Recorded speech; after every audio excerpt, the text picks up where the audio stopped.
if you have the support of the people, you can be the leader of the country. And I won't become the leader unless I have the support of the people anyway, because I'm not going to use guns to hoist myself into the seat of government.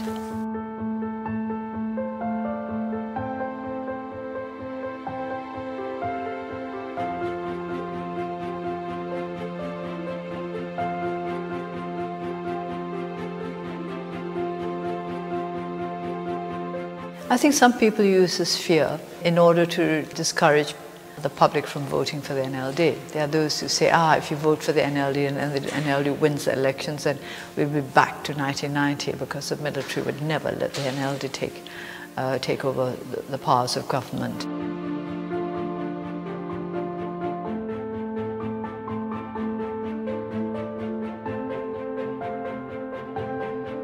But I think there's also genuine anxiety on the part of the people that the government and the military might not honor the results of the 2015 elections if the NLD wins. But do you have that fear?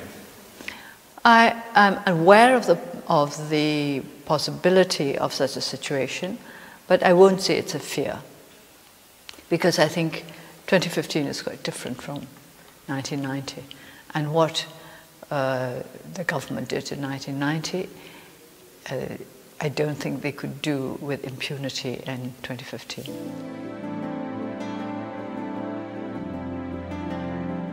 How does change come about in any country, in any society? It's actually, in the end, the will of the people. I would like change to come about as peacefully as possible. And of course, this would require the cooperation of the military. And I would like our military to look at the welfare of the country as a whole and not just look at what they want. I don't think they're impervious to public opinion. And people change, institutions change. This government has brought new roads in places, it's brought new bridges, it has brought potentially a ceasefire agreement. It seems like they have something that they can run on in the election. I want to know what you intend to run on, how you intend to. But you know, new bridges and new roads are not new at all. There are new roads and new bridges all the time.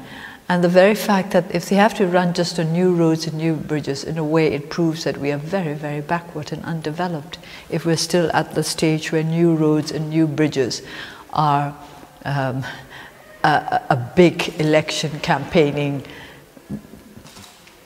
issue. So what do you run on then? What will your... Well, to begin with, we can always run on anti-corruption.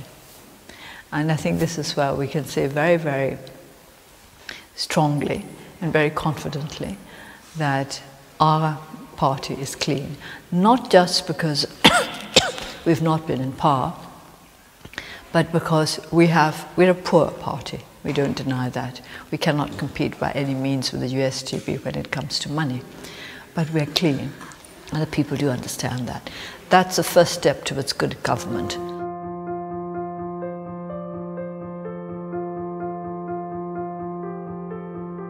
What I think of always is the fact that he did believe that it was possible to be honest in politics, and he was honest.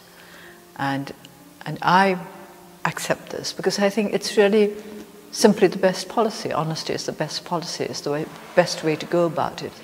That gains you the confidence of the people. And without the confidence of the people, you cannot really implement really important changes.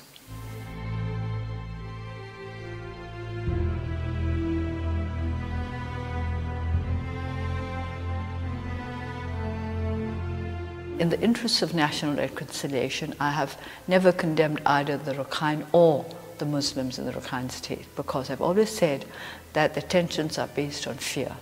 Each community is frightened of the other for different reasons. And people don't like that. They want to feel that only one side is frightened. The Muslims are a minority in the Rakhine, but the Buddhists feel they're a minority in the world, that there's a huge Muslim world community which is against their Rakhine Buddhists. And it's a perception. And those who criticize me for not condemning one side or the other, they've never said exactly what they hope will come out of such a condemnation. You're just taking the high moral ground just for the sake of sounding good. It sounds a little irresponsible.